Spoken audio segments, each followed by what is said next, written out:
party outside. I'll just move to the other room or something, but got it. Yeah. Got it. Oh, yeah. And Tao, I also need some pronunciation advice because I think I went to school with somebody with your middle name. Is it Taikie or how do you pronounce it? Thykier. Thykier. Okay. Yeah, it's from Thy. Oh, yeah, of course. Yeah. And it used to be K-J, Kier. Yeah. Yeah, it's the same. Yeah, obviously, it was just really weird because there was a Jewish guy in my year and he pronounced it Taikie. So the story I got is that the people who changed the spelling actually did it to appear more French because they moved from sort of they were like nouveau riche in the 19th century. All right. So I guess the posh pronunciation is also because they wanted to sound like they were from old money or something. That actually makes sense. Yeah. Everybody wants to be French for some reason. Yeah.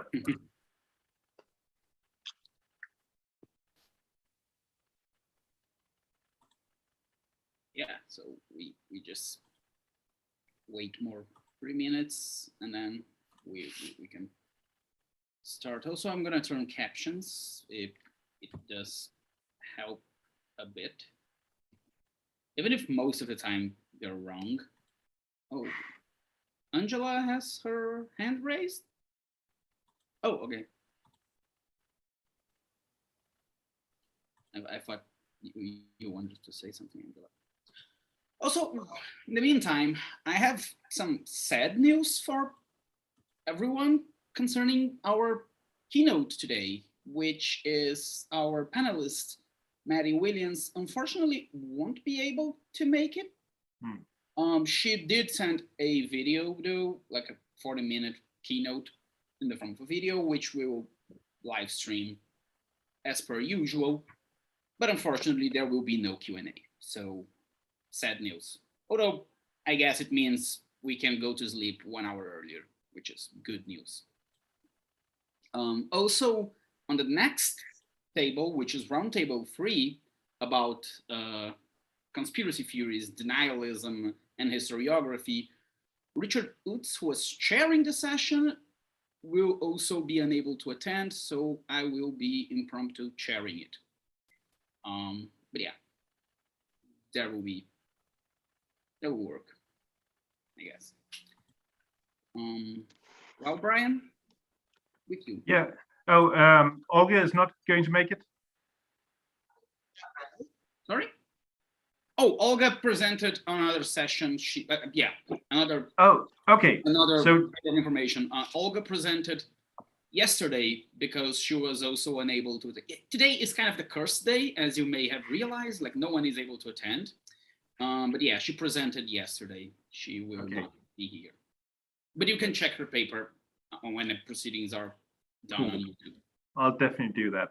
Right then let's just get to it. So, hello everybody. My name is Brian, and I have very suddenly been made the moderator of everything. But I promise I will be fair, if perhaps a bit firm from time to time. So the title of our next panel here is Social and Digital Media, and we have a pretty amazing and very diverse lineup in our 3 papers coming up here. So our first paper will be from Jefferson Cauê Antequera Camargo from the Universidade de São Paulo in Brazil, titled As Margens Pseudogóticas de ad Expecto Pigmentum, caso de medievalismo in imagens de dinossauro. I hope I didn't butcher that completely. So, Jefferson, whenever you're ready, the gates are open, let in the dinosaurs, or whatever this is going to be all about. I'm just going to say sorry in advance because my dogs are fighting over here for a toy. So maybe you're hearing them, but am I allowed to screen share already? It says... Try again, should work. Okay. Oh, yes, now it works. Tell me when you can see it. It's looking good. Okay, so I'm gonna present myself in English, and then I'll start reading because I haven't written in English, so unfortunately, I'm gonna be presenting in Portuguese, okay? but that's about it. So, hello, my name is Jefferson Camargo. I'm an undergraduate student in history in the University of São Paulo. So actually the name of the faculty is Faculdade de Filosofia, Letras e Ciências Humanas da Universidade de São Paulo. And that's my paper here. I've changed a bit the name of it, but let's start. So, boa tarde a todos. Meu nome é Jefferson Camargo, sou graduando em História pela Universidade de São Paulo e vou apresentar a comunicação intitulada As Margens Pseudogóticas de @Spectrum Pigmentum, um caso de medievalismo e imagens de dinossauro. Em primeiro lugar, cabe ressaltar que modifiquei o título da apresentação para Margens Jurássicas, a iluminura neomedieval Valer, @Spectrum Pigmentum, e o seu modelo medieval, o Saltério de Luttrell, em virtude do andamento da pesquisa, e que ela foi inicialmente idealizada como trabalho final da disciplina de História Medieval 1, ministrada pela docente doutora Maria Cristina Correia Leandro Pereira, no primeiro semestre de 2022, na graduação em História da Universidade de São Paulo. Maria Cristina é também a minha orientadora, e eu realizo pesquisa com ela sobre margens ornamentadas em um livro de horas medieval do século XV, desde 2021, que foi quando eu ingressei no grupo de pesquisa Latim, Laboratório de Teoria e História das Mídias Medievais. Bom, em segundo lugar, devido ao tempo de fala curto, eu me concentrei mais na divulgação dos resultados da pesquisa e, sobretudo, nas imagens e na comparação entre elas na minha fala, e ainda mais nos slides, que contém, sobretudo, as imagens lado a lado, para que o ouvinte possa acompanhar a minha argumentação e tirar suas próprias conclusões a partir das imagens. Num trabalho sobre neomedievalismo, é importante esclarecer esse conceito. Eu me valho dos conceitos de medievalismo e neomedievalismo de Umberto Eco, Apud Austu e Bertarelli, 2021, páginas 6 e 7. De acordo com o autor, medievalismo referir-se-ia ao estudo de materiais provenientes do século V ao XV, isto é, ao que foi efetivamente produzido no período histórico da Idade Média. Já neomedievalismo estaria ligado à criação ou estudo de materiais que fazem alusão à Idade Média, mas que foram produzidos posteriormente a esse período. Esses conceitos são úteis ao nosso trabalho, na medida em que permitem diferenciar entre o modelo medieval de iluminuras marginais e a apropriação neomedieval posterior desse modelo. Eu iniciei a pesquisa com uma conversa online escrita com a iluminadora Marie Lefebvre, por meio das mensagens privadas para o perfil @SpectrumPigmentum do Instagram, e ela me explicou o processo de criação da obra Valer. Eu cito em tradução minha. E, para os dinossauros, eu simplesmente conheci um garotinho apaixonado por dinossauros e eu lhe prometi que eu lhe faria um desenho, e finalmente eu lhe fiz uma iluminura. Eu achei isso divertido de inventar, de criar dinossauros, porque isso não existe nos manuscritos, evidentemente. Eu adoro recriar me inspirando em um estilo, então eu observei bem como os animais foram construídos, as criaturas no Saltério Luttrell, as patas, a cauda, as asas, etc. E eu utilizei tudo isso para criar os dinossauros. Identificado o modelo medieval da obra, o Saltério de Luttrell, passei a recuperar a iconografia das margens ornamentadas da neo-iluminura Valer, a partir do esboço a lápis da iluminadora, que identificou cada folha do manuscrito inglês no qual ela se baseou para criar as imagens que compõem as margens de sua obra. Aqui o esboço. Bom, começando pelo canto esquerdo do rascunho a grafite, nota-se que o pterodáctilo desenhado acima da letra E foi baseado nas margens do fólio 29R do modelo medieval. Ao checar o referido fólio do saltério, deparei-me na margem inferior direita do fólio com uma figura híbrida monstruosa, cujo corpo, só vou mostrar para vocês, aqui, cujo corpo, laranja grosso e ornamentado com detalhes em tinta branca, é formado pela própria vinhete da margem, razão pela qual saem prolongamentos com folhas pontiagudas de sua cauda. O seu rosto, que está de perfil, é rosado e seus olhos parecem com o de um ser humano, embora não seja possível concluir que seja uma cabeça de um homem, porque o seu formato é pontiagudo como uma folhagem marginal. Por fim, as suas asas são azuis e pontiagudas e se assemelham talvez com o de um dragão ou um morcego. Em comparação com o híbrido do Saltério de Luttrell, o pterodáctilo mantém apenas a mesma postura de voo que o primeiro, pois o restante da imagem foi estilizado. O corpo do dinossauro não é mais parte da vinhete inferior da margem, assim como sua posição em relação ao texto foi alterada, e ele perdeu a hibridização e o jogo de formas entre a folhagem marginal e sua composição. Deslocado do enquadramento das bordas, ele pouco se assemelha com o modelo. A solução encontrada para sugerir o saltério na obra finalizada é o acréscimo de 2 outros pterodáctilos menores à esquerda e acima do original esboçado, de modo a reforçar o enquadramento no canto superior esquerdo da margem e a jogar com a alternância de cores que remetem ao saltério entre os 3 dinossauros alados. Abaixo, no canto inferior esquerdo do esboço, encontra-se uma voluta que teria sido retirada do folho 27V.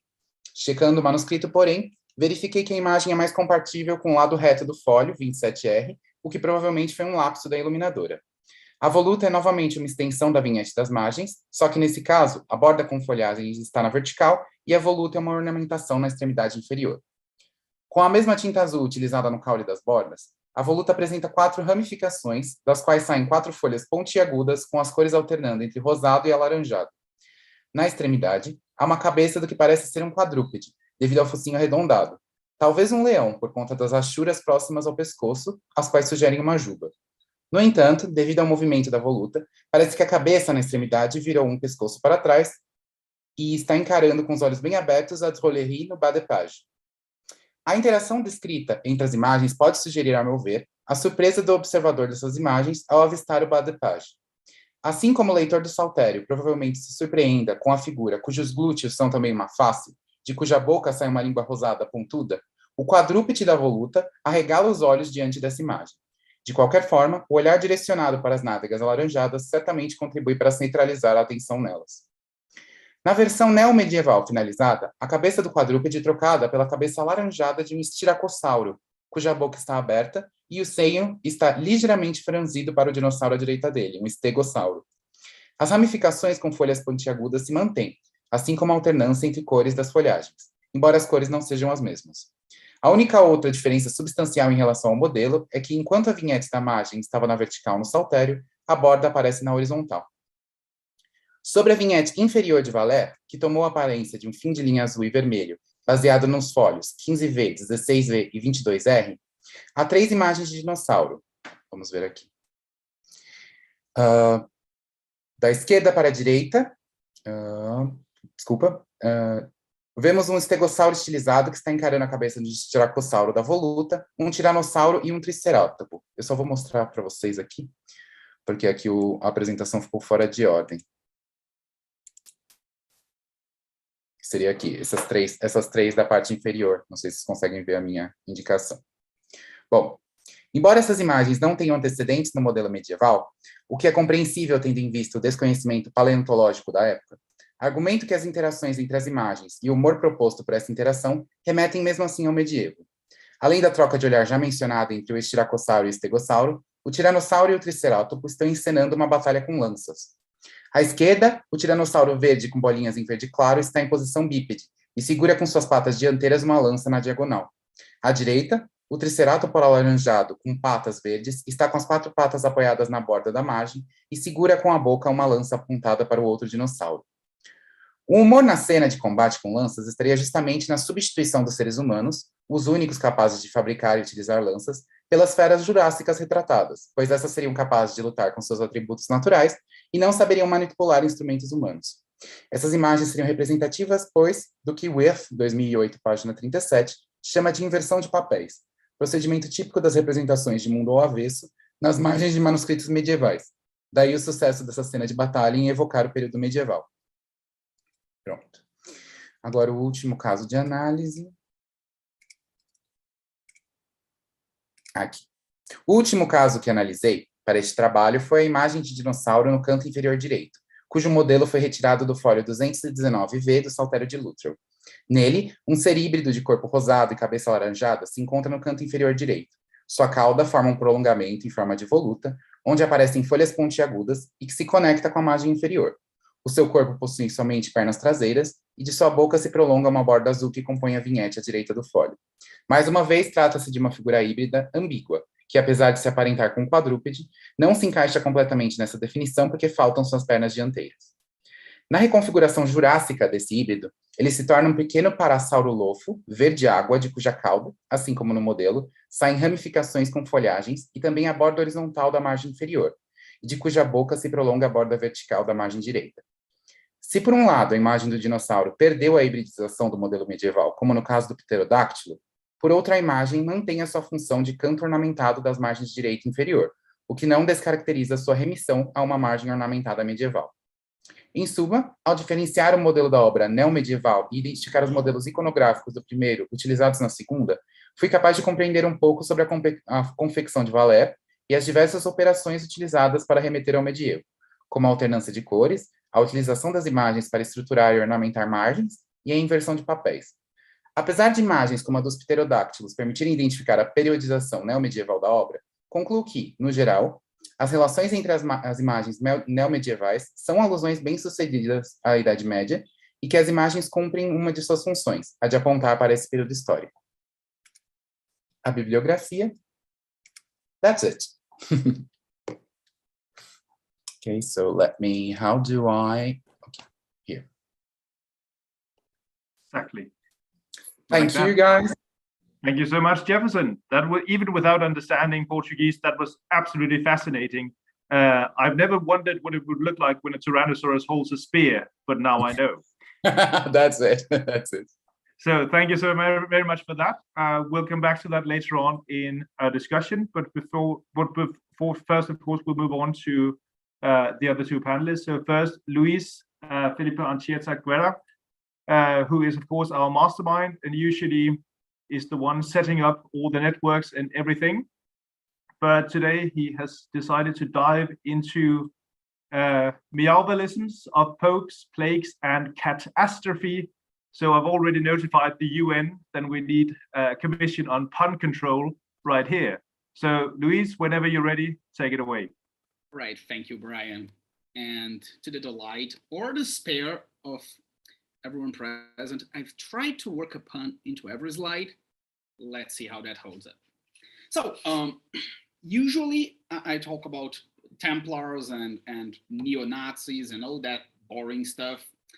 But today I decided to revisit an ancient paper I wrote like a long time ago, all the way back in 2018, back when conferences were still physical things like you would go to. And I did this per request from a cat food company, actually, which hired me to do research on cats in the Middle Ages. So I thought, okay, since I did this, why not present it? And here we have meowvalisms, both plagues and catastrophe. So let's start with the portrait of cats in media, or how they are presented through this meme, which is this kind of version of the story I will be talking about. And it is the idea that the Black Death, or the plague, as I'll be calling it from now on, lots of problems with that terminology of Black Death, so I just avoid it. It's the idea that this was caused by, this was basically karma coming back at the medieval people because they were persecuting cats. We'll see a bit more of that. But here we have a meme from the internet, of course, and it claims basically that, okay? The Black Death or the Black Plague claimed many millions of lives in Europe in the 14th century, and many communities began murdering cats because of the association with witches. The church helped wipe 60% of Europe's population. I'm not going to enter here into the numbers of the plague, okay?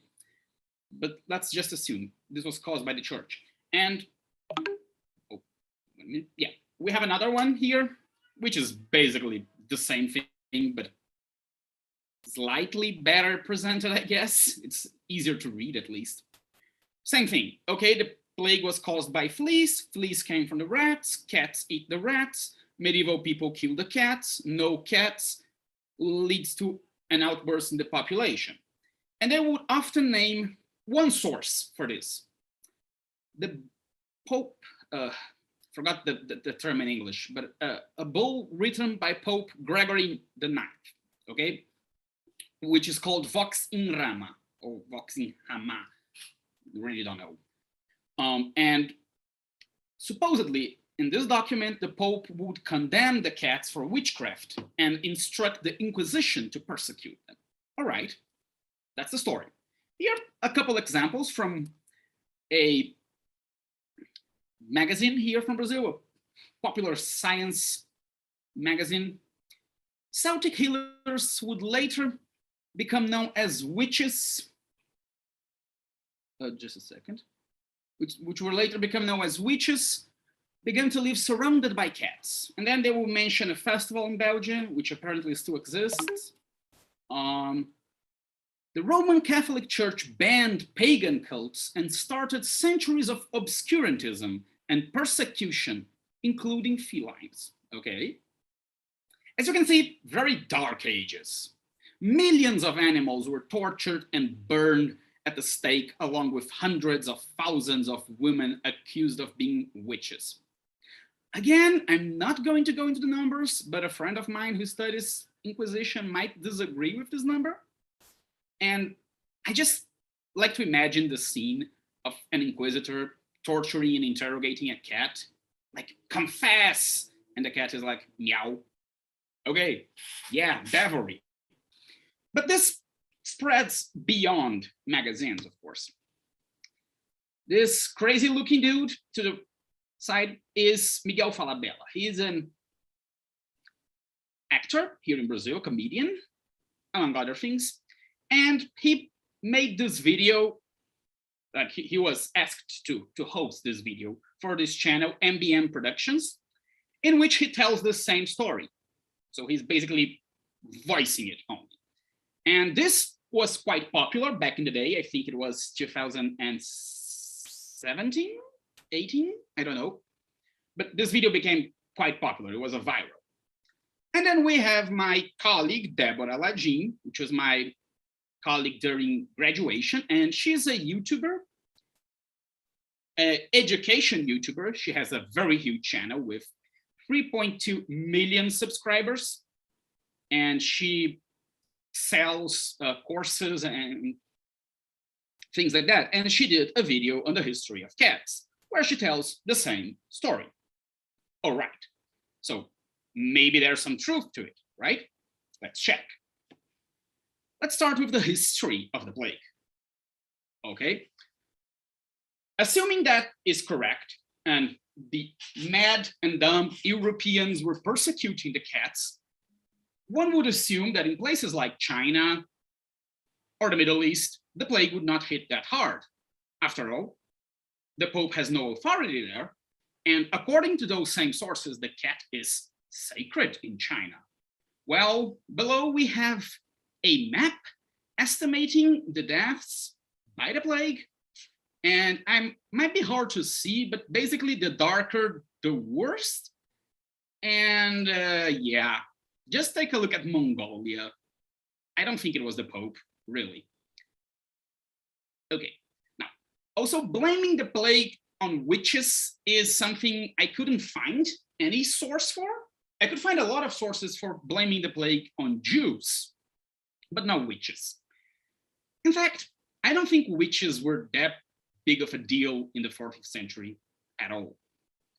Anyways, the strong ties to witches, paganism, and Satanism also appear to be from the 15th century onwards at the very least, and they start to peak at the 17th century with the witch hunts. Now, it is important to dissociate between the witch hunts and the Inquisition. They may coincide temporally at the end of one, the beginning of the other, but the Inquisition is usually, or the modern Inquisition, let's talk, is a church and state tribunal held by the state with an inquisitor, and it's linked to the Catholic Church. Now, the witch hunts are usually held in Protestant countries. There are exceptions, like Germany and the USA, and they produce episodes like the witch trials of Salem and many witch trials in England. And so structurally different things. The Pope has nothing to do with witch hunts, and the Inquisition as well. He has to do with the Inquisition, not the Inquisition with witch hunts. But again, this ties of cats and witches don't appear to be a very medieval thing, and especially not one for the time of the plague. Although we do find associations of animals with witchcraft and devilry, and also with metamorphosis. But these are not exclusively cats. In fact, goats appear way more, and I don't hear anything about the persecution of goats. Oh, one may say, well, goats are livestock. Well, maybe cats were important. Let's see. But what about Vox in Rama, this so-called document that proves it? Well, luckily for us, you can find it on the internet, on the Vatican archives. And here is a transcript of a part of it. Most of it, in fact, it's a very short document. I'm not gonna read because it's in Latin, but I've highlighted the only 3 times where cat appears in the document. One of them is a black cat, right? The other 2 are just cats, right? It's the same cat, in fact. But okay, they're not wrong. This document describes an inquisitor who is investigating a cult, and he kind of infiltrates the cult and he watches a ceremony. And in this ceremony, Satan himself appears and speaks through a cat. All right. Then you would imagine, okay, the next paragraph, the Pope orders to kill the cat. No. The Pope just says, okay, be wary of those heretics. Nothing condemning the cats. And in fact, this same bull mentions a dog. And again, no persecution of dogs, maybe. So perhaps there's a misunderstanding here. But, okay, 1 second. This is not supposed to happen. Sorry. I will bring back the presentation because I was missing a slide. And it's quite an important one, so 1 second. But anyway, what's going on? Can you see the slides? Not right now. Oh, this is so bizarre. Like, what? It's okay. Nice. Apparently, I did something very wrong to everything. Okay. Yeah. Can you share your screen at all? Nope, I can't open the Zoom window. Nice. Well, anyways, just not to waste time, another mention of this episode, let's call it, is the Brûlé les Chats festival from France, where they used to throw cats. I think I solved the problem. They used to throw cats from a tower and to burn them. Brûlé les Chats. I don't speak French, but it's supposedly burn the cat. All right. So let's try to find medieval examples of this festival or of cat killing in general, because if they killed millions of cats, one would assume there would be archaeological evidence, right? So yeah, we have a paper from 1995 about killing cats in the medieval period, an unusual, mark that word, episode in the history of Cambridge. And this is about 80 cat bodies recovered on a well in Cambridge. Emphasis on the word unusual, and just 80 bodies.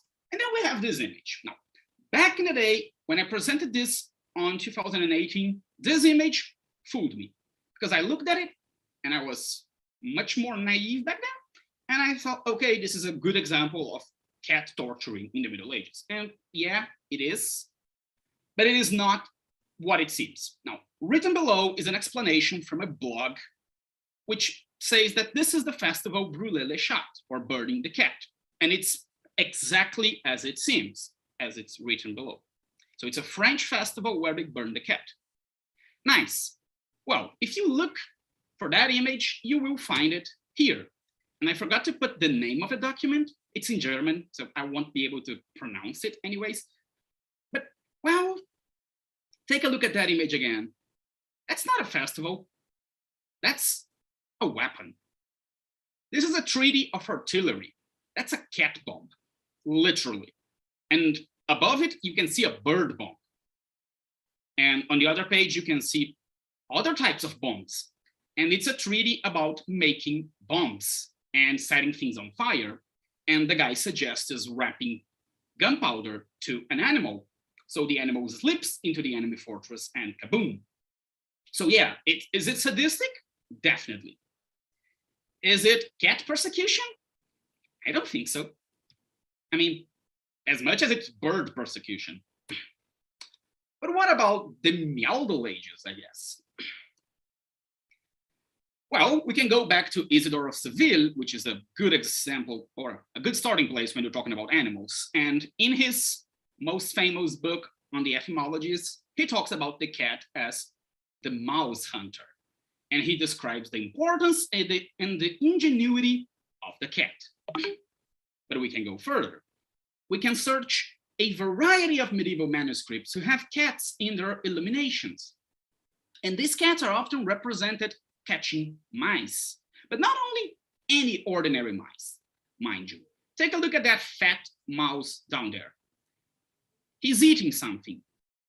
Oh, well, what is that? That's communion. So the importance of the cat as a guardian of a monastery or a church starts to appear, because it's often represented in this image. I think there is another one of, yeah, there isn't, but it's very easy to find images of that, like mouse eating communion, cat eating mouse. Again, a cat, although a poorly represented one, defending a fortress from mice. And again, cat eating mouse, dog eating cat. But that's not all.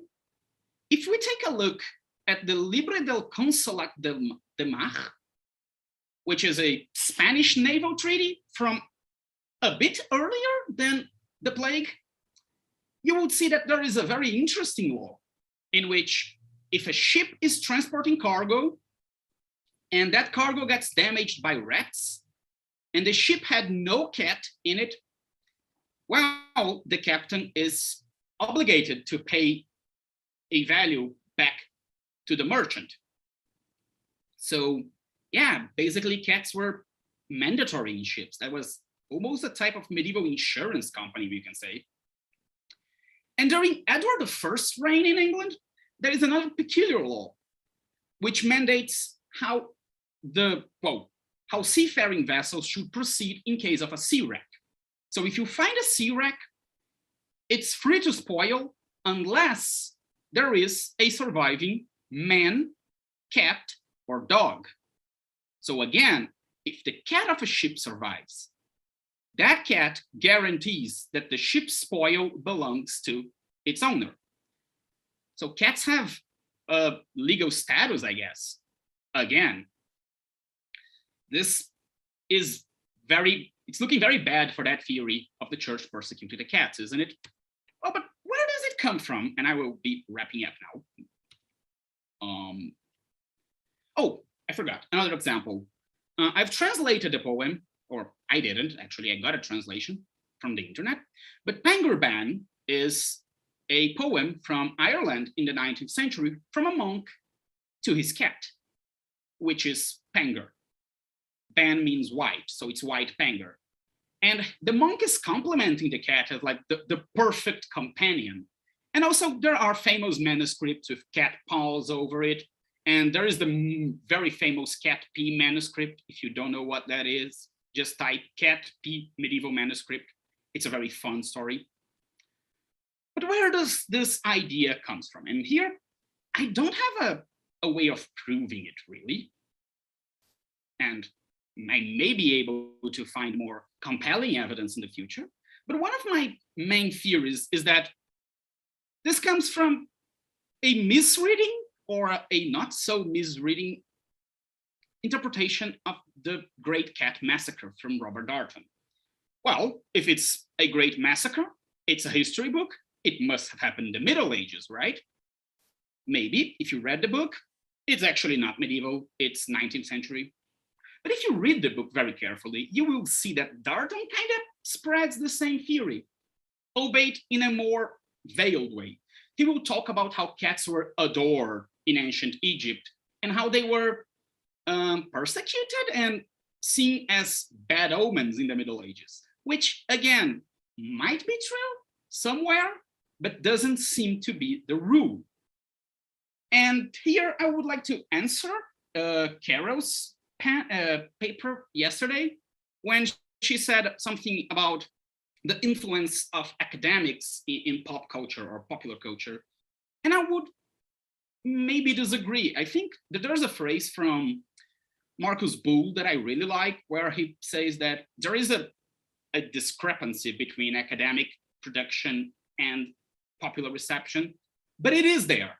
Usually what the public is consuming today is something an academic wrote one day, many years ago, maybe. So I wouldn't discredit Darton as being responsible, not for starting this, of course, but for spreading it. Another example of a cat massacre in a book that we can find is The Night Battles from Carlo Ginzburg. Again, not medieval, but there is an episode in the book where a cat ends up getting a man killed for witchcraft. And maybe a misreading of that episode as well, attributing it to the Middle Ages, perhaps, but I wouldn't think this one as relevant as the other one. But here we have it. Humans are sadistic by nature, and we still have cat killings today. This is a poster about cat killing. And you only need to go to the countryside to see people tying firecrackers to the tail of a cat and doing all sorts of nasty stuff. But there's a difference between endemic sadistic practices and epidemic persecution. So yeah, I don't think there's any basis to say cats were persecuted in the Middle Ages. And I think all of this we saw is some sort of historical fake news, which surprisingly gets reproduced even in historiography. And that's about it. And here is the meowing of references. Thank you. And sorry for the bad ones.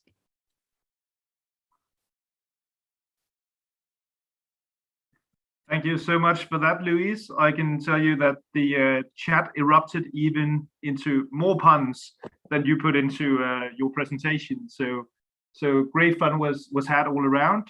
We are definitely the party of claw and order right here. So I'm going to move away from the puns right now and move on to our last paper. So from dinosaurs over cats to something that may or may not also be slightly animal related. We'll figure out about that. Tao Tukia Makif from the University of Stavanger in Norway, but originally from Denmark, will tell us something about Viking workouts, wild men, and images of wilderness. Tao, the fight is on. Go for it. Thank you. Boom. Let me know if you can see my screen. Looking good. Looking good. And okay, this is a bit annoying. I can't access the toolbar because Zoom is on top of my PowerPoint toolbar. That is annoying. Hang on. Okay.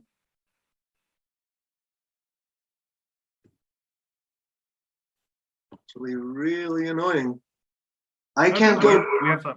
All right. Any tips? I can't go to full screen because the Zoom toolbar is Okay. right Click on on top of the slideshow. PowerPoint toolbar. What if you click something like finish F5 or something? Doesn't that start the slideshow? I'll try. Dun, dun, dun. You can also click on the bar below. Do you see the presentation here? It's next to the Zoom icon here, 72%. Then there's a bar and there's the presentation. Do you see on the bar below? Nope. What I'll do is stop screen sharing and then I'll go to share screen first. All right. Yeah. Let's see if that works.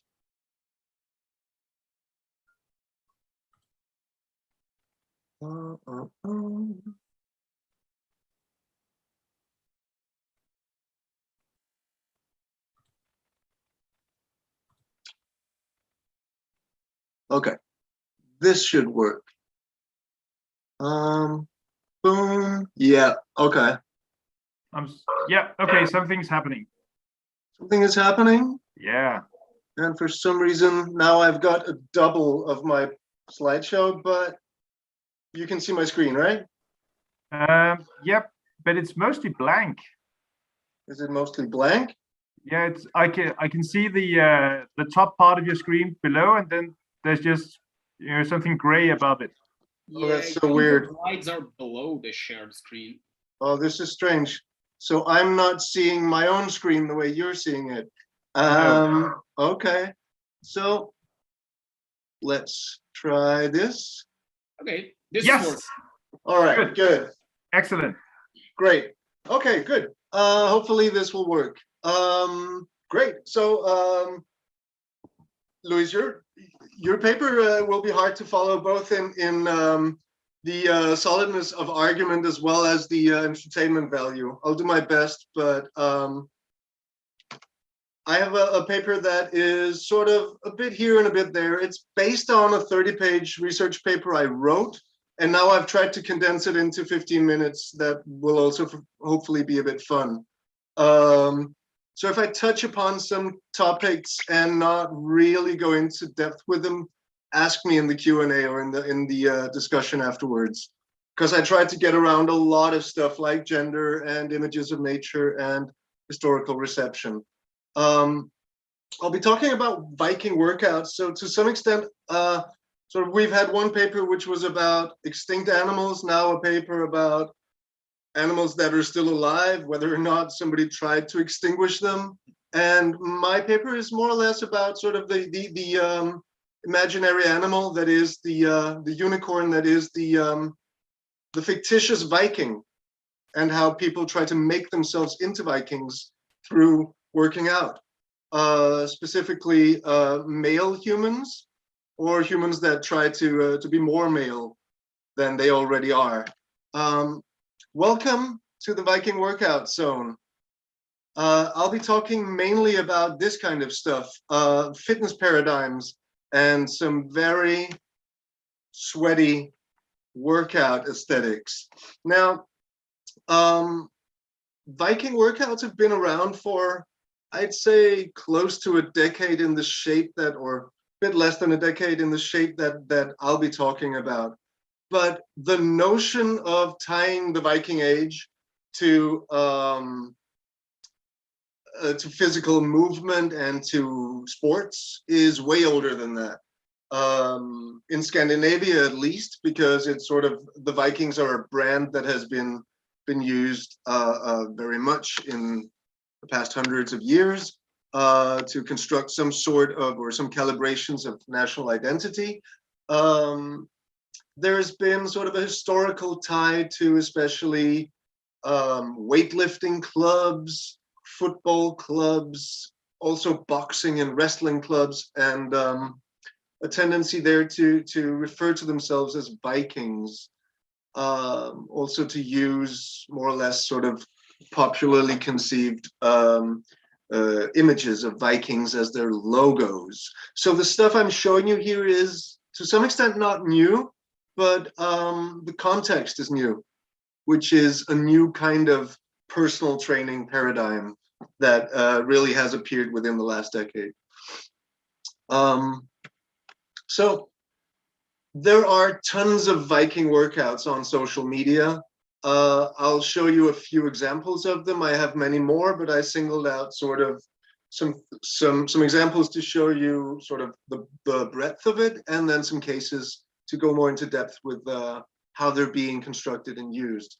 What you see on this slide is basically do it at home workouts. So sort of guided workouts where you just follow along on this piece of paper or on your screen on your telephone.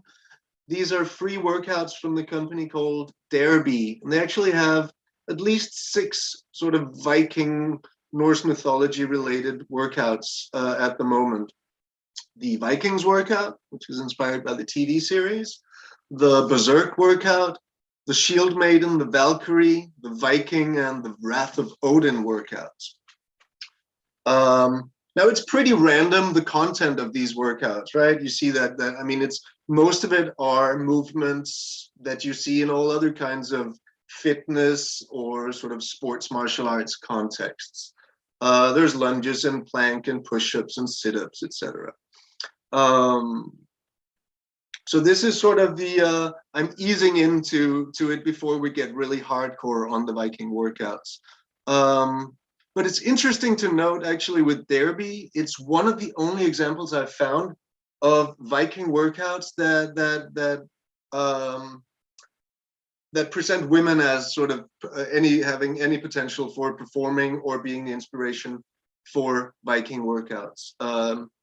Other than these two, it's mainly a sort of a domain that conceptualizes working out as something related to men, and also something that makes you more of a man. So there's very little female representation in the Viking workout scene. There's an overlap with the supplements industry, of course. So you find tons of different supplements that are sold relating to Norse mythology. Here I've sort of selected one of the most hardcore ones. This is actually a website that sells steroids, so illegal performance enhancing drugs, in what they call Viking Valhalla bulk stacks. You can also find a ton of different legal supplements that try to sell them, sort of promising that you will become more of a Viking. But you can even buy Viking steroids nowadays. I just discovered this recently, and I'm pretty sure this website has spoiled my algorithm entirely now.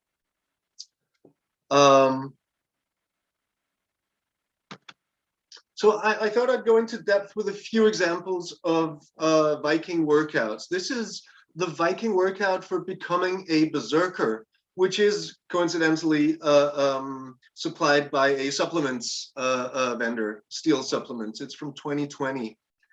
It is presented on their website as a Viking workout routine worthy of Thor.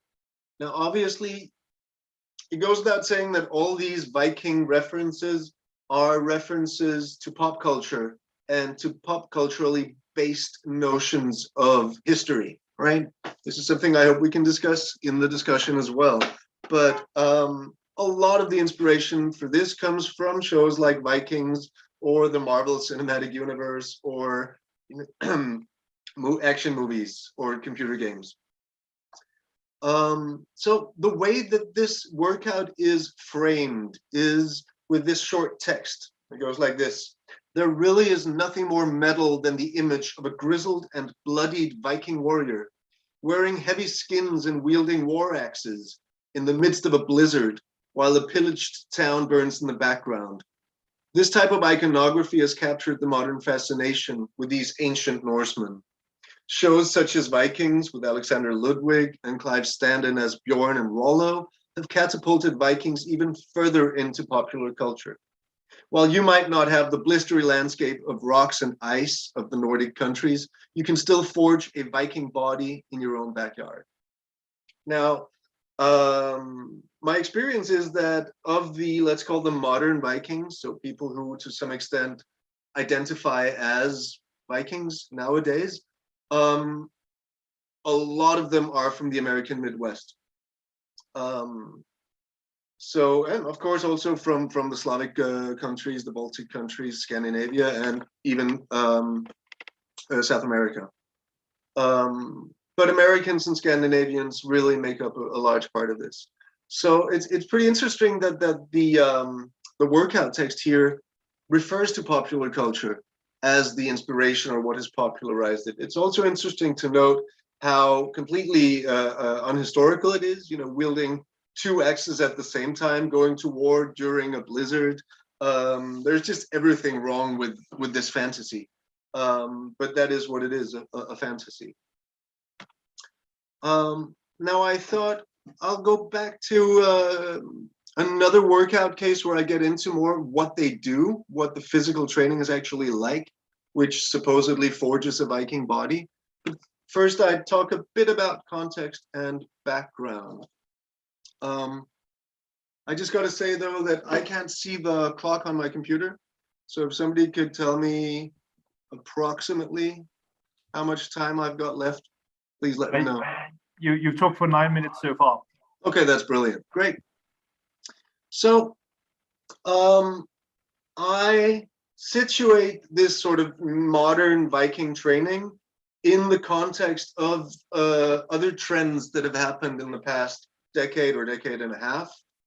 Specifically, I would say that the notion of functional training, natural training, the barefoot movement, the paleo movement, and the rewilding movement, which are all sort of physical training and sort of bodily philosophy trends at the moment, all, if not influenced the Viking trend, then at least fertilized the ground in which the Viking training trend has sprouted and grown recently.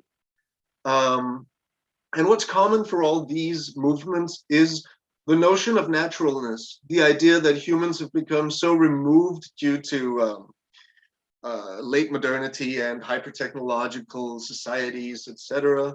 Human beings are so far removed from their original humanity, physically as well as intellectually and spiritually, perhaps, that they are in need of redemption and salvation, and that the method to acquire this is through returning to the roots of what the human body, how the human body was intended to move, etc.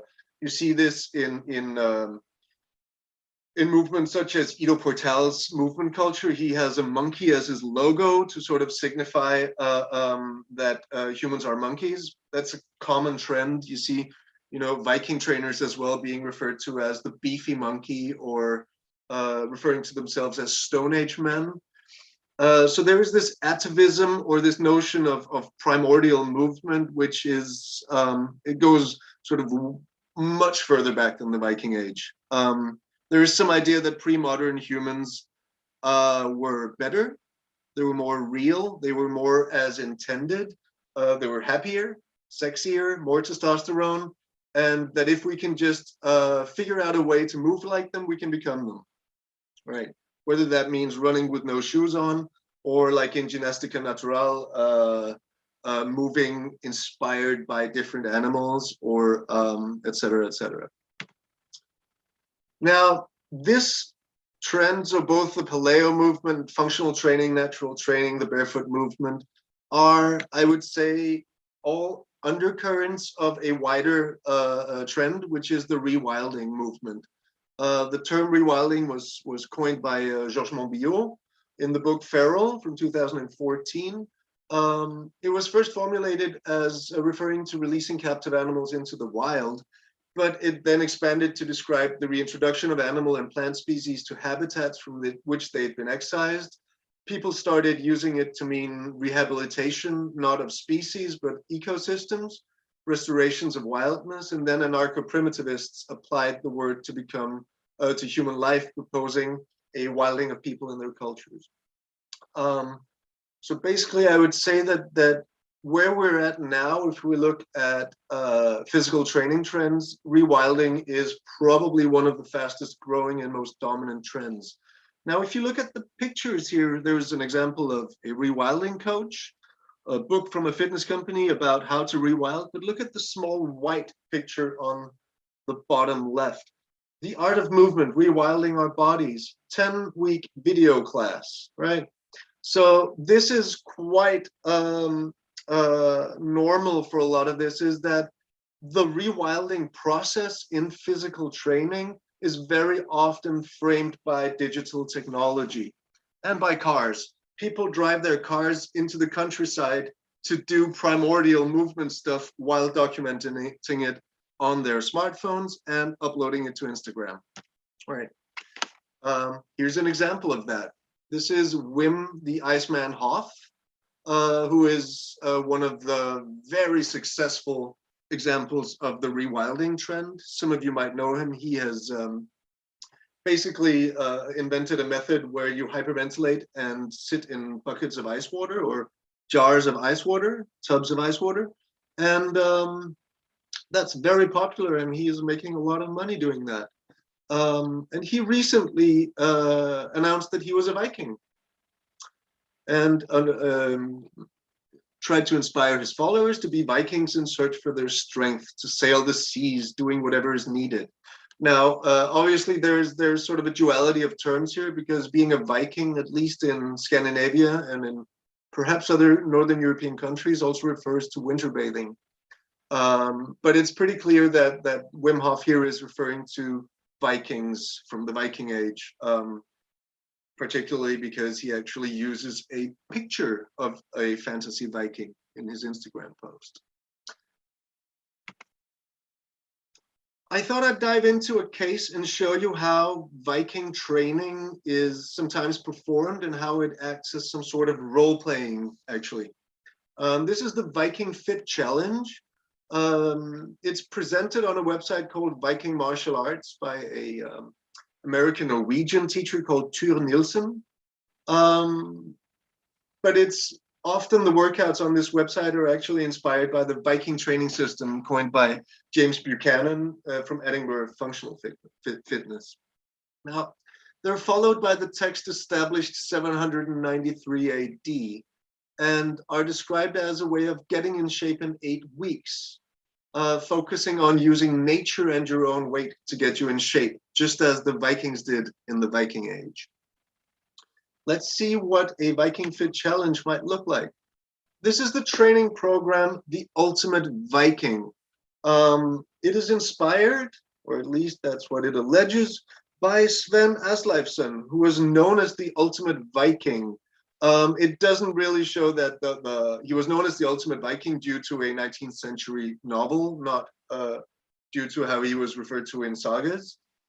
But as the Ultimate Viking workout writes, he was born in Caithness around 1115 and became a famous raider. Now, this workout is sold as reflecting elements of his epic escape from Lamberborg Castle.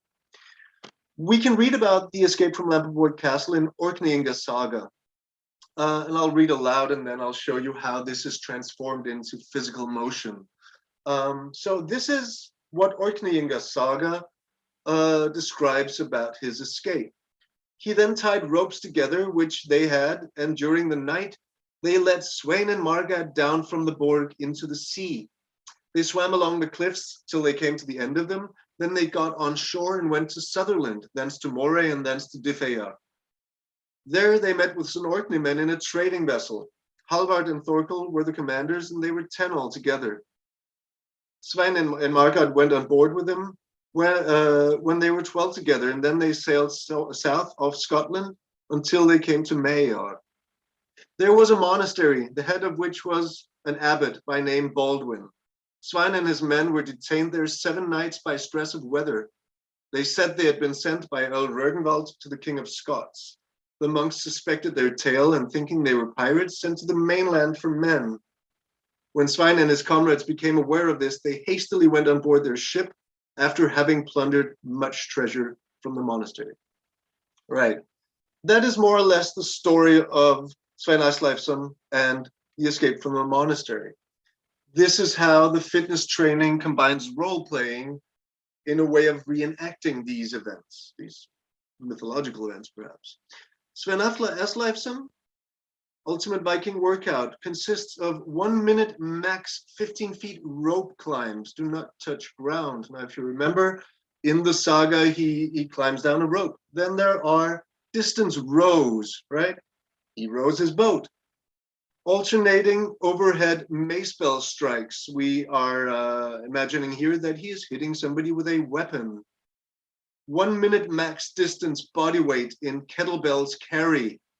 Here Svein is carrying the stolen goods away from the monastery, right? And finally, minimum max over 4 feet vaulting horse burpees, jumping over a wall, escaping, right?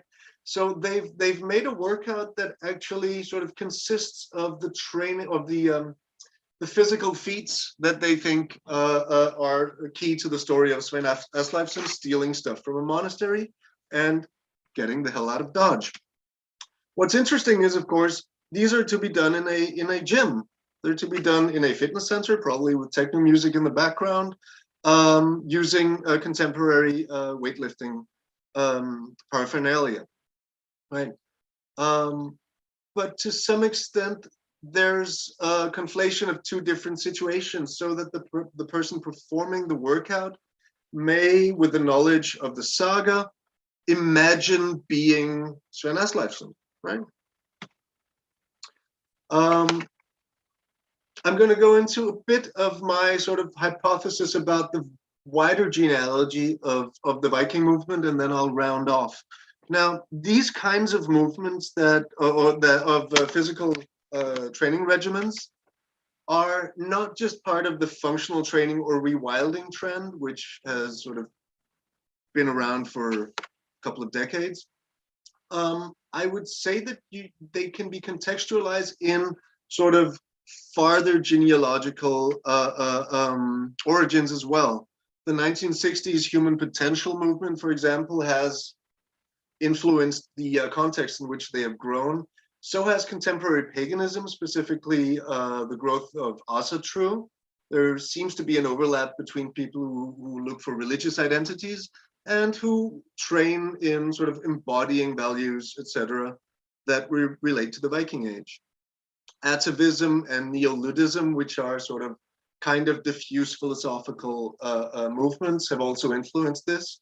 As I would say has muscular Christianity, the notion of taking care of one's body because it is something that to some extent are a gift from God, and that sort of performing a well-organized, strong body as a way of showing that you are ethically, morally, and perhaps soteriologically well-arranged, seems to have split or have spilled into contemporary paganism, coining or sort of constructing something that I would call muscular paganism.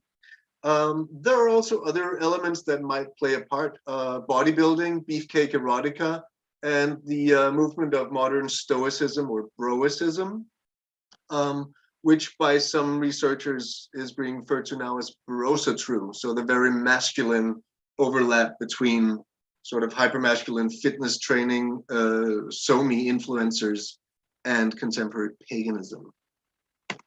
I'm almost done. So to sum up, Viking workouts are reflexive practices that transform both the process of working out, concepts of nature and wilderness. And when I say nature and wilderness, it's to some extent both that stuff out there, trees and bushes. It is also human nature and the notion of being a human wild animal rather than a domesticized human. So the workouts also transform people. The modern Viking trend is part of a wider contemporary tendency towards rewilding. It's sometimes training is done in nature, which is seen as an exemplary place. And for that reason, it's documented heavily on social media. In other cases, indoor gyms are staged or talked about as wild places or places of the sagas, and humans are often referred to as wild men or beasts. If you look at the hashtag beast mode, for example, on Instagram, you'll find a ton of these kinds of workouts being documented. Similarly, fitness communities are often, not just in the Viking workout sector, but in the wider functional training sector, referred to as tribes or packs. Now, if we look at the Vikings then, so Vikings of the Viking Age, how much of this modern Viking training actually reflects something that ever happened earlier? Tao, sorry, you are kind of running out of time right now. Okay. So if It's you my just last slide. make a final point, yeah, and then I'll set the discussion going. Okay, last slide. So basically working out in the wilderness would have seemed super strange to humans in the Viking Age. Going into the forest to train didn't make much sense because the farm or village was a place that was sort of beyond the limit of chaos forces. Going to the forest to train wasn't a safe place. We also have almost no sources of organized or formalized training of this kind from the period, although we have formalized military training referred to. Finally, the basic premise for human life and movement was radically different. Rather than caloric surplus being the issue, calories were spent acquiring food, right? People would basically move their bodies to get calories, not to burn them. So as modern Viking workouts are what the Viking researcher Roderick Dale has referred to as a past of the imagination that has particular resonance with the individual and which can become a strong part of their identity, yet it has never existed anywhere but in the popular mind.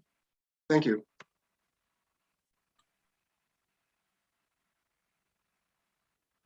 Thank you so much for that, Tal. Fascinating insight. And now I'm just trying to get, the image of Madison Cawthorn, the U.S. politician, beating up a tree in a forest out of my mind. That's immediately where I went.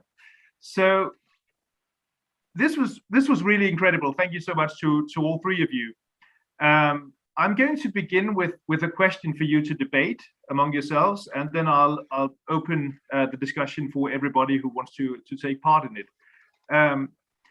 We've been through so many different parts right here. So Jefferson, you had what we might call remediating something, putting dinosaurs into manuscripts. I'm almost reminded of the Bardcore thing with music that went on.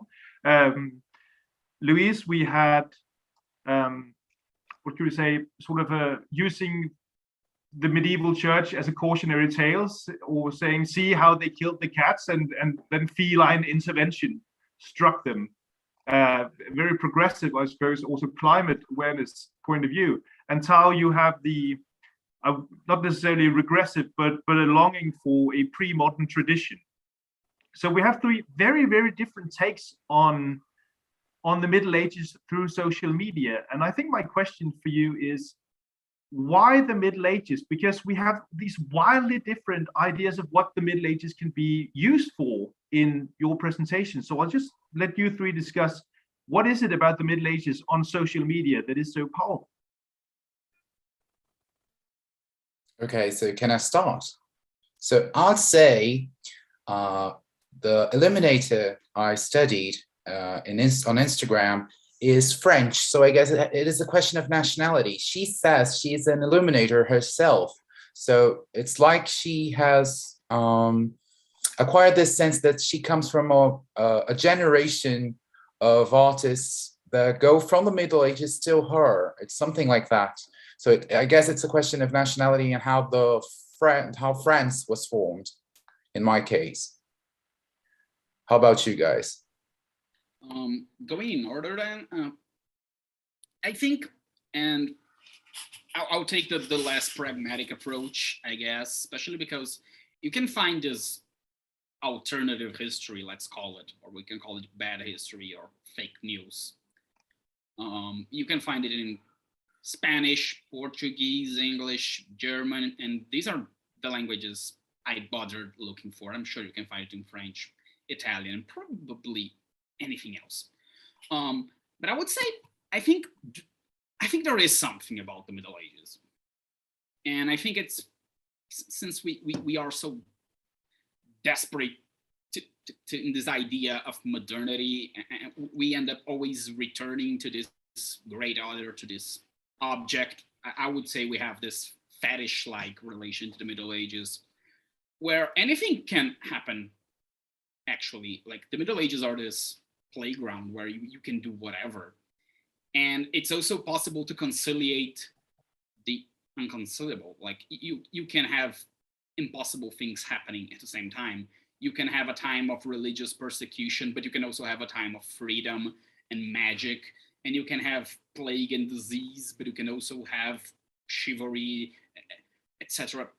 You can have things that rationally cannot coexist, but doesn't matter. It's the Middle Ages. There's no logic here. And when talking about the cats, I think it's a mix of both. Well, one, yeah, you heard of a cat massacre, or you see a cat massacre, because again, it happens.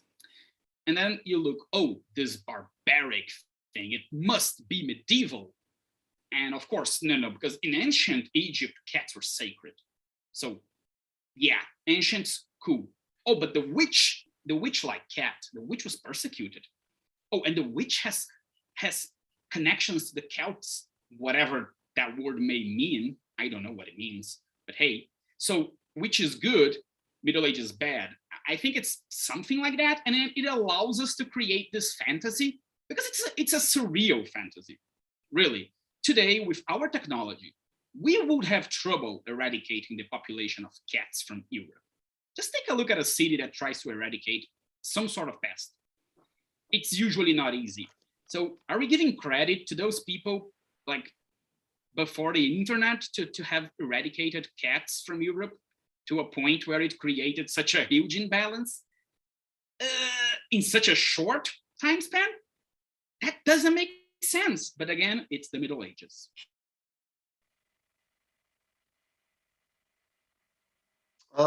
Yeah, I'll throw in a comment as well. I think now I'm not a medievalist, right? I'm a historian of religion, and before Vikings, I looked at sort of classical Greek reception, right? But I think in a wider context, there is this thing where, you know, pre-medieval stuff also seems to be really, really trendy in some cases on social media. The thing is, what's not that trendy is like sort of post-Reformation, right? That's what interests me a lot, especially because most of the imagery of pre-Reformation that people think is sort of like medieval or late antiquity is a lot of it is actually sort of was constructed in the 17th, 18th centuries, right? I think it's sort of a case of temporal Orientalism to some extent, right? Positive and negative, that we sort of we project ideas and fantasies onto a period that is so far away that it's sort of it's safe to project stuff onto it and use it for all kinds of purposes.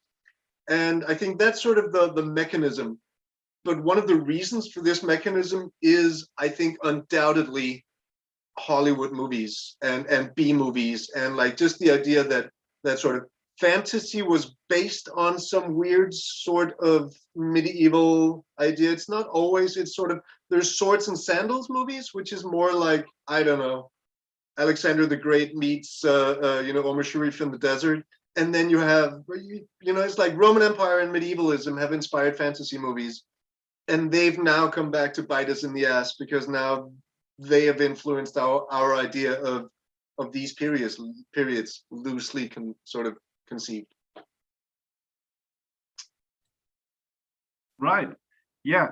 I might have another question for the three of you, but I'd like to open up, first of all, for you three, if there's something you'd like to ask each other. I have a very quick curiosity question for Tal. Are you familiar with a YouTuber? He's German, I think, but he does his videos in English. The golden And one? He No. was called, yeah, that one. Yeah. He's super interesting. I mean, because he combined, there are several examples of people combining sort of references to Spartans and Vikings, and they're always on the sort of alt-right spectrum. Yeah. And yeah, the golden one is super interesting. He sells both sort of his own sort of rewriting of Julius Evola, and he sells supplements, and it's the whole package. He's very interesting. And he had some very interesting takes on Nazism. He deleted those, but you can find them. Yeah. No, he's really interesting. Cool. Yeah, and a good example also of something that I didn't mention, but feel free to ask me, because my main research project is on martial arts and Viking reception. And he's a good example of somebody who is a martial artist who sort of also doubles as a social media influencer and alt-right Viking, LARPer. Yeah. Thank you. Actually, I had a suggestion as well, because I really enjoyed your paper about cat slews, but it also made me reflect on the role of snakes in the Middle Ages. And I thought if you are looking for an idea for next year, and if a snake food company hires you to do some research, I would love to hear you deconstruct the image of snakes in the medieval period. That sounds harder, though. I doubt I'll be able to find legislation about snakes, but hey, maybe. Yeah, I don't know. I think you could find something. Anyway.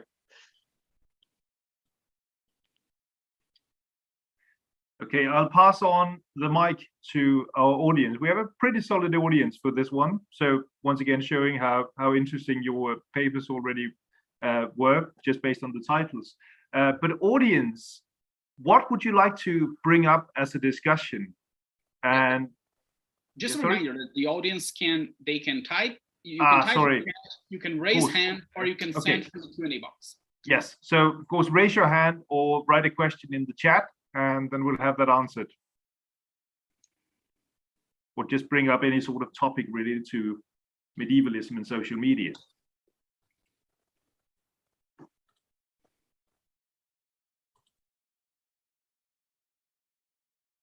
And if nobody says anything, then I think we could also open it up to any observations you might have had on your own about medievalism and social media, something you stumbled upon and you'd just like to share, and then we could take a discussion going from there.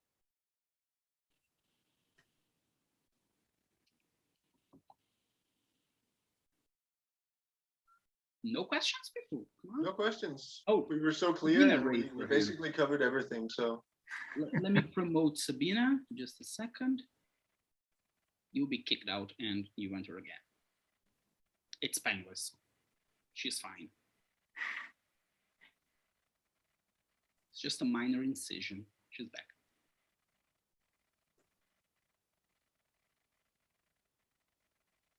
Hi.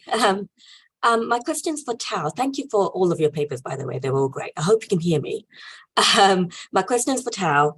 When you're talking about this rewilding process, what kind of politics, I think you already touched on it in the discussion that we're just having, what kind of politics are the people who are engaged in this usually engaging in? Judging by just your slides, because they were super white, super masculine, right? So I'm imagining that it's a fairly exclusionary space, particularly with what you were saying about role-playing and role-playing the Viking era, which was, and also because of its connection to popular like medievalisms and how that is a gatekeeping kind of exercise. I would say to a large extent that's a fair observation. Yep. It's hard to say anything about sort of generalizing about political views. I think it's obvious that the aesthetic coincides with sort of an aesthetic that is dominantly right wing and alt right. Certainly, I'm also pretty sure that this is very part. I have good indications that it's really popular among these people, but that's not the whole picture, obviously. Similarly, there are very few women, and it is mainly sort of buff white dudes, but not only, right? Particularly, I would say in the martial arts area of it, which has a real overlap with fitness training as well. There are all kinds of different constellations, but I think sort of the visual profile of a lot of the fitness is also influenced by general trends in casting for magazines and websites, etc., which is basically sort of very much generic looks that people go for, right? So they've cast a lot of bodybuilders, but obviously, yeah, there is a tendency to not have people that you know, producers or sellers of brands don't think their customers would conceive of as being Scandinavians. What's really interesting, and I didn't get to talk about this, is a lot of the popularity of sort of the Viking sort of reception currently is being fueled by DNA testing, right? And the curious thing is that research on the DNA of Vikings goes against the notion of Vikings as tall Aryan super buff dudes, right? It's really interesting that the DNA companies, the DNA testing companies like MyHeritage, etc., are selling these fantasies of being genetically Viking, and if you're 2% Viking, then you're better than other people. And then contemporary research on Viking DNA, whatever that is, DNA from people from the Viking age, right? Sorry, that was a long answer, but certainly when it comes also to gender, obviously this is, I mean, it plays a huge part in sort of the social performance of gender and the construction or the notion of Vikings as more masculine. And I think one of the big issues with that is that then influences people's notions of actual history. And then they get this idea that all people in the Viking Age were, blonde bodybuilders. And certainly then Hollywood and computer games, to a large extent, basically construct similar fantasies. Yeah, I don't know if that answered your question. Oh, it very much did. Oh, thank I'm you. going to start thinking of them as like alt bros now, like Yeah. the alt-right bros. So, Yeah. Thank you. Oh, you're welcome. I don't know if this also kind of answered a few of the questions in the chat. I was peeking at them as well, so I was trying to. Yeah, I think that definitely overlaps. So Tao, there's of course the question of whether Viking workouts represent some sort of toxic masculinity, and I'll just let you think about that for a second, catch your breath, and then pass the gender question on to Louise. With Angela's question: to what extent is this is it a condemnation of an imagined medieval anti-feminist masculinity that oppressed women's knowledge, in quotation marks, aka witches? And I'll let you answer that. Sorry, I was muted. But I would say that this is definitely embedded in this, I would call it here progressive medievalism, this idea that, because I'm not gonna enter terms of right and left, it doesn't work for this exactly, but we have a conservative medievalism, like, okay, the Middle Ages were great, they were the peak, and we must go back. And there is the progressive medievalism, which is kind of like, okay, they were not, they were the Dark Ages, and we need progress, we need science, we need, or mysticism, because it can go the way of the witch. And I think this is, yeah, there is a bit of that. There is this idea, like the people that will reproduce this, they are usually progressive people, usually left-wing people, and they will say, oh, take a look at how dark this time was, and how dangerously close to going back to the Middle Ages we are now in Brazil, for example, or in the US.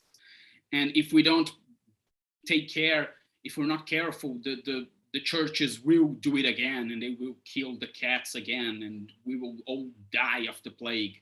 So it's sort of a cautionary tale connected to that. So definitely, and yeah, if we go into more of those examples, because I cut a lot of them, you will see a lot of associations with women and the persecution of women, and the idea that, again, that cats were a more girly thing, let's call it, which again doesn't seem to be the case until the very end of the Middle Ages and the beginning of modernity, where, yeah, then you have a clear association of cats and witches. You have the trial of, it's one of the first witch trials in England, I think, and it's the cat Satan. Well, the cat's not trialed, but the woman is trialed for the cat Satan, who supposedly drank blood. And there is also like some 15th century literature about like Grimoire, the king of the cats, who secretly runs society. But that's later, and that's also not, it's not a ban on cats. It's nothing like that. So it seems to be, just like some people do with the Inquisition and the witch hunts, it seems to be maybe good intention, exaggeration of the past. Like, yeah, we're gonna say millions of women were killed by the Inquisition. No. Thousands? Okay, maybe. Millions? No. So yeah, I don't know if that answers, but I think there is this association with the idea of the cat being this repressed, almost instinctive knowledge, because it's almost as like, okay, everyone was dumb, but they were dumb and they had cats. They don't know why, but the cats eat the mouse and they are dumb and they don't know why. And then dumber people come and kill the cats, and then the mice spread. So yeah, there is a hidden knowledge angle to this, I think. Yeah, and I suppose also the general idea, that everybody wants to be a Renaissance man, but if somebody says, I'm going to go medieval on you, you're supposed to run away at that point. Jefferson, I'm just going to throw a question at you over here. And I'm sorry if you covered this and it was simply my lack of linguistic skills that didn't catch it. But this, longing for dinosaurs and combining it with something medieval, do you see that as a wish to bring something back from the past, or is it a rejection of modernity, or is it just a bit of fun playing with the idea, or just to try to get you into this discussion of how seriously should something be taken? Is it a rejection of modernity? Is it just a desire for fantasy and escapism? What's going on here with medievalism?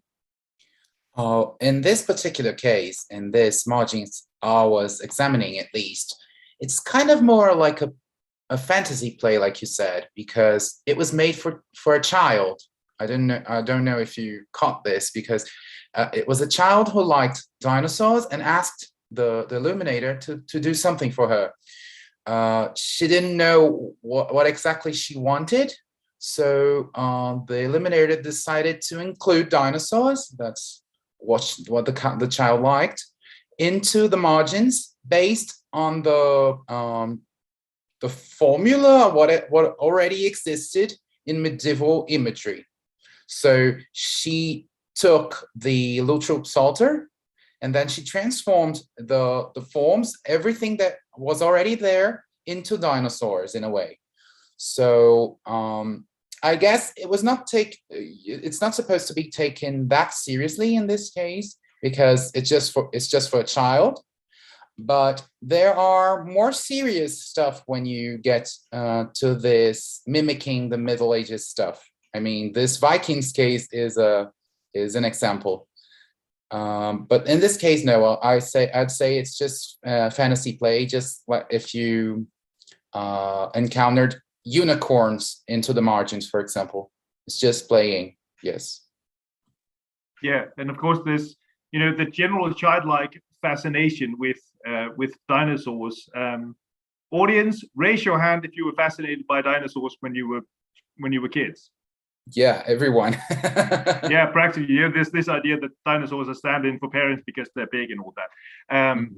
But there's. Yeah, Tom, sorry. No, I just thought it's pretty interesting that so I'm 43. I guess we're people in our 30s and 40s here, and perhaps some teens and 50s. I don't know, but those of us who are in our 30s and 40s, for example, our image of dinosaurs that we grew up with is most certainly a fantasy, and what science knows about dinosaurs now is way different from what we spent hours memorizing when we were kids. And I think that's pretty interesting as well, because to some extent that's something that we might transfer onto medievalism as well. Oh yeah. And I struggle to let go of my childhood images of dinosaurs, right? Yeah. But they never existed. No, and I think you're right. But yeah, I'd actually like to stay with the child element for a moment. Mostly you, Jefferson, but everybody else is free to chime in, because there also seems to be a childlike fascination, not just with dinosaurs, but also with the Middle Ages.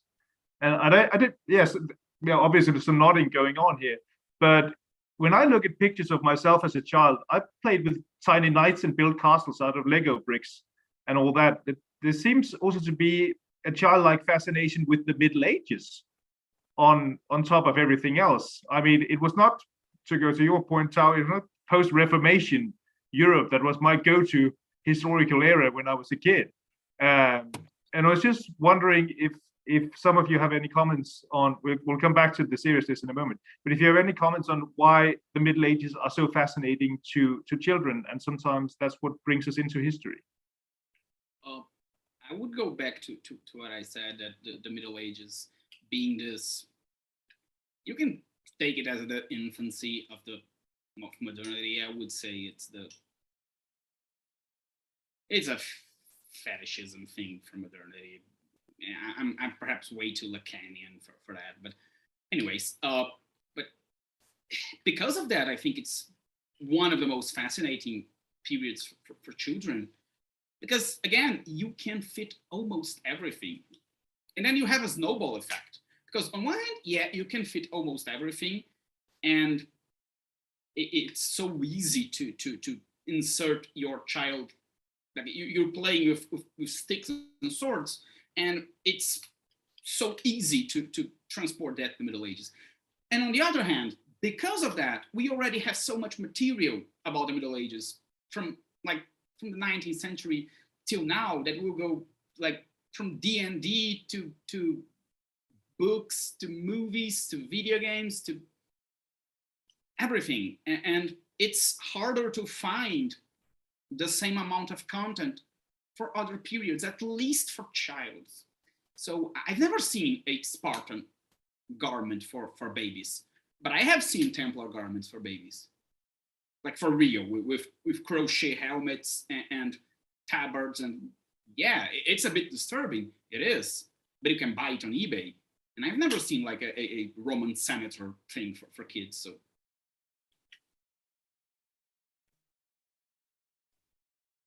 And I like Leandro's point in the chat saying, I was the opposite, never cared for Middle Ages when I was a kid. I played with astronaut or pirate toys, but I remember only having one medieval-esque toy. So it's almost like escapism is a thing, getting away from ordinary life. Even when you're a child, you want to go to space or be the free pirate or have the playground of the Middle Ages. And then, of course, we are fascinated with the dragons and Vikings going on here. So, Tao, I'm going to go back to the gender element that was touched upon. What we see here with Asa bros, is a wonderful and terrifying term at the same time. Brosatru. Sorry? Brosatru. Brosatru, yeah, even worse. Would you define this as toxic masculinity? If you walked into the gyms, seeing the Brosatru working out, and you said, "Hey, remember women had the right to divorce in the Middle Ages, or sorry, in the Viking era," would that annoy them, or would they say, "Yeah, there, that rocked"? Do you see it as toxic masculinity going on here? It's hard to answer generally about this. I would say in what's commonly known as Brosatru, I mean that term has been coined by people who are critical of it, right? So that sort of Brosatru is this sort of the idea of cringeworthy, hypermasculine, toxic, fascination with the male body training kind of stuff.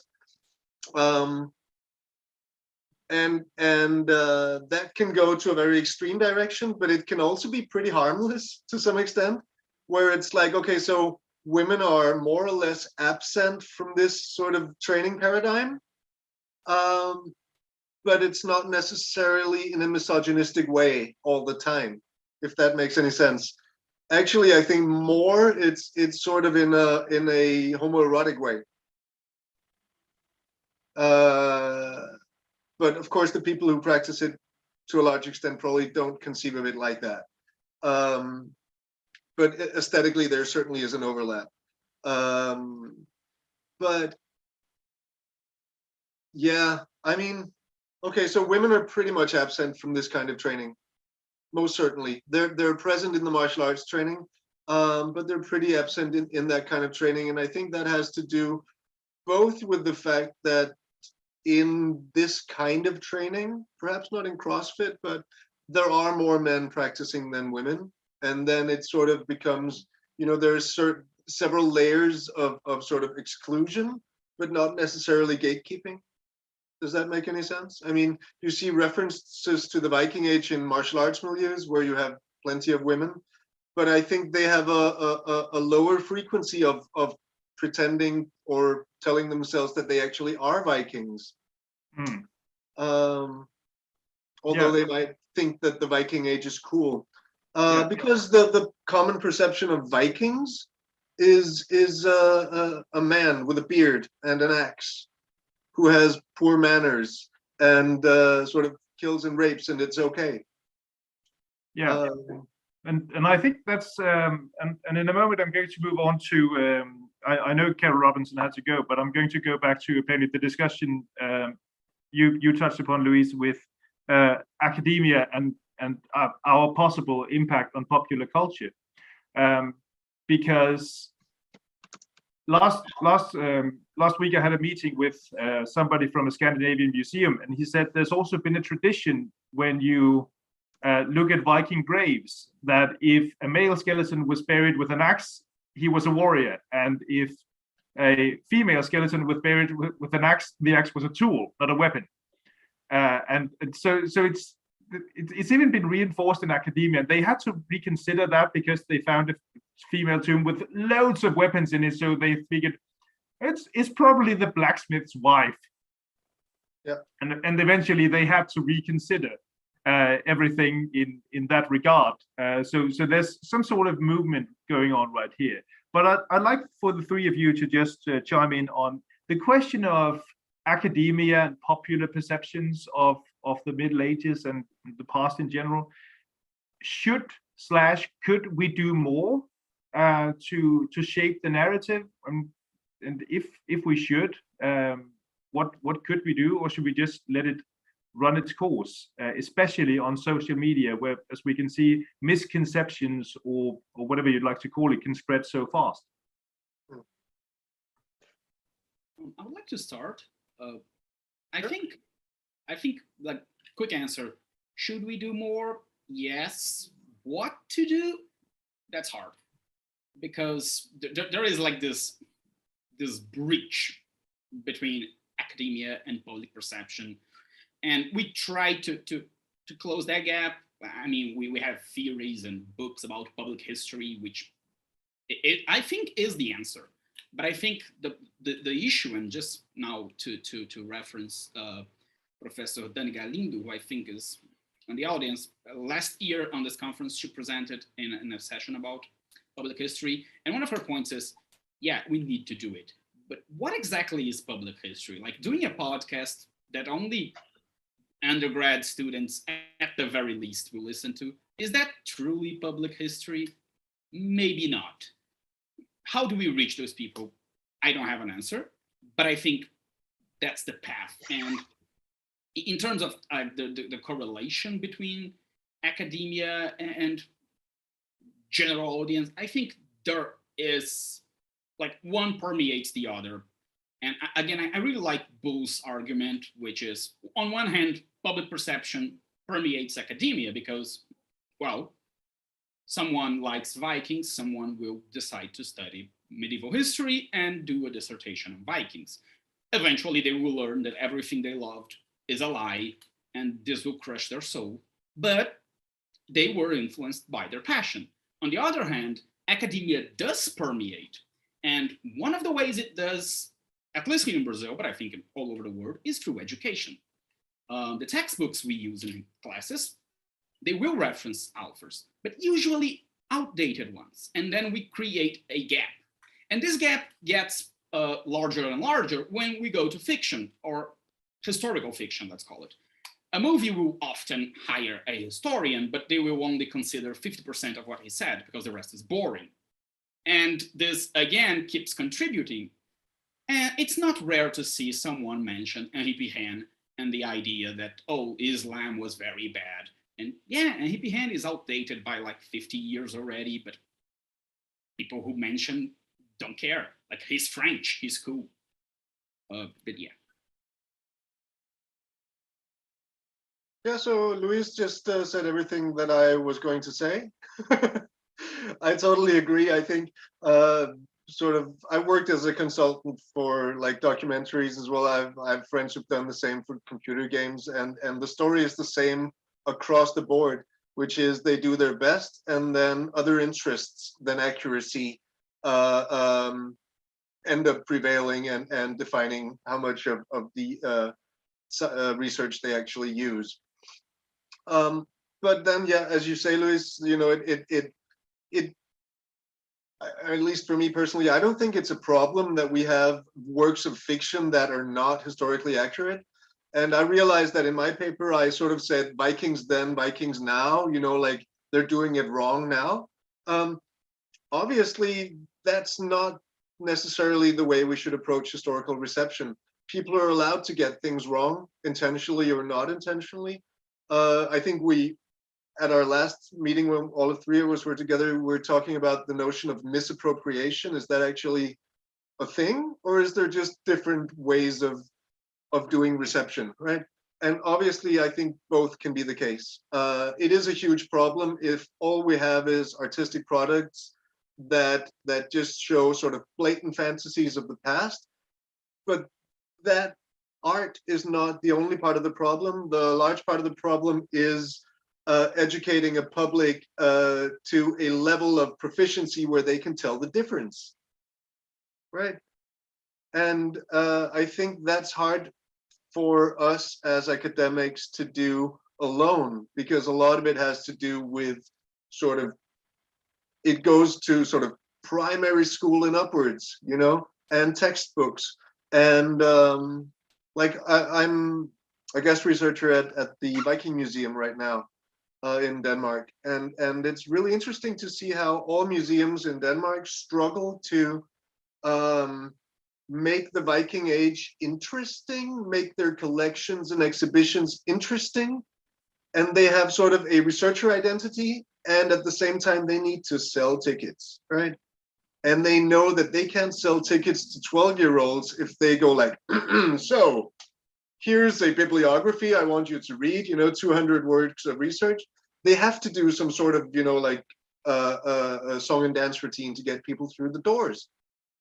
And I think these are the really sort of difficult dilemmas that we as academics can't solve alone, but we can play a part in it, you know.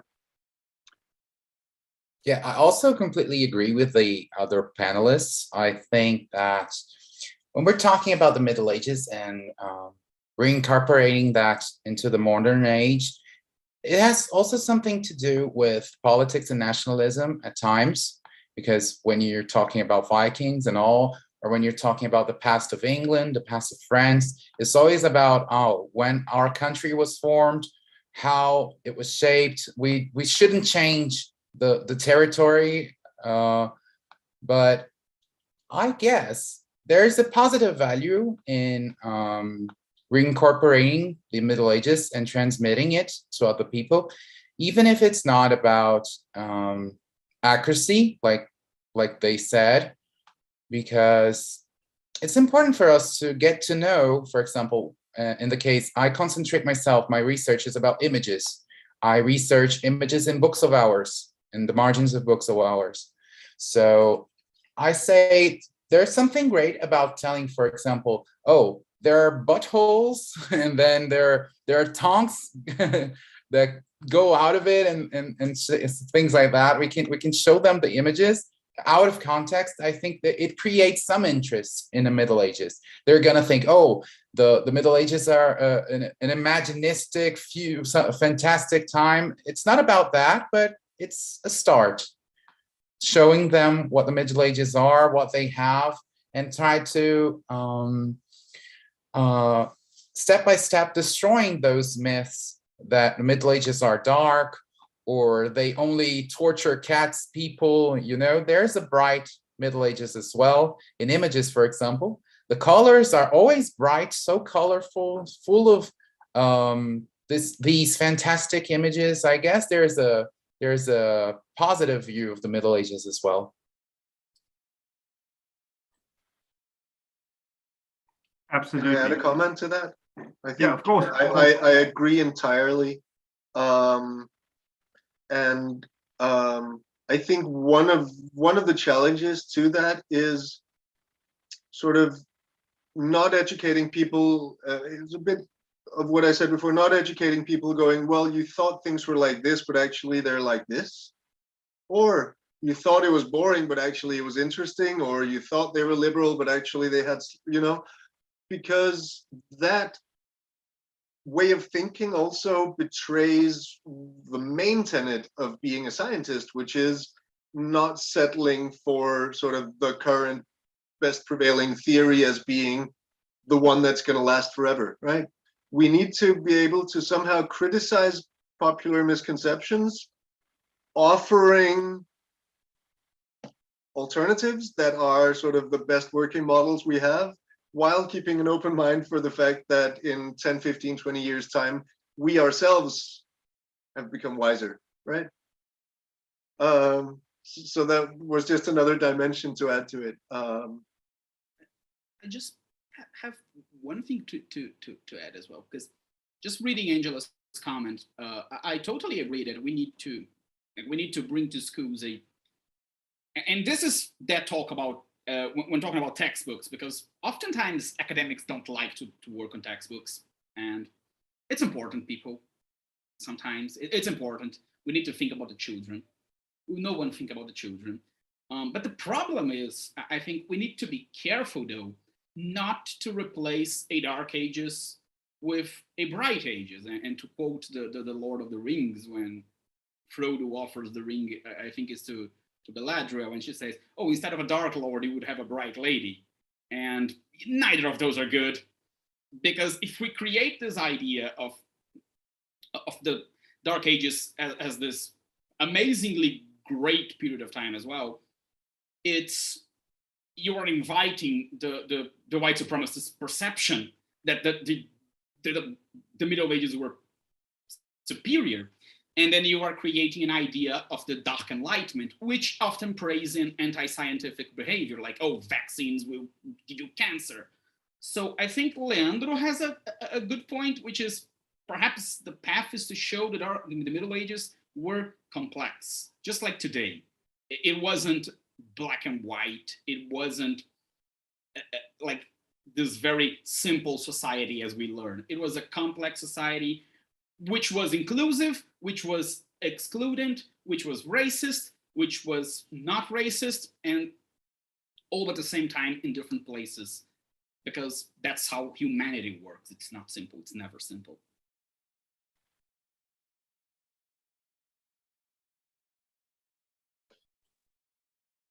At the risk of opening up a can of worms, I just wanted to, yeah, so worms. Right, so there's this movie called The Northman. I don't know if any of you have heard anything about that. I saw it recently because it's my job, and absolutely hated it. I have to say, I think it's probably one of the worst movies I've seen. That was prepped by the fact that I loved Robert Eggers' two other movies, probably. But I'd love to hear why any of you like it if you do. What I thought was interesting was it actually has protagonists that are slaves, but they're also royalty, you know? But it was quite interesting because this movie has been criticized for sort of, if not fueling racist conceptions of the Viking Age, then at least being potentially a supporting leg for their worldview, right? At the same time, we're in a period where slavery in the Viking Age is not really addressed in popular culture.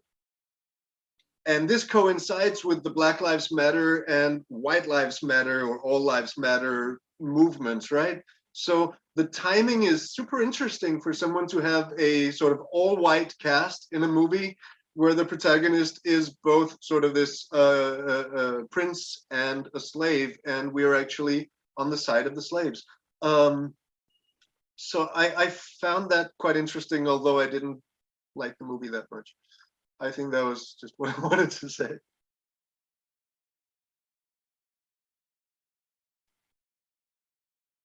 Yeah, I haven't seen the movie though, so I can't comment on it. Okay. None of you have seen it yet? Yeah, I have. Okay. just slipped under my radar. Okay. Yeah, I kind of enjoyed it in the sense that what you were talking about, it is a little bit more accurate than what we've seen in Hollywood, but at the same time, yeah, it is very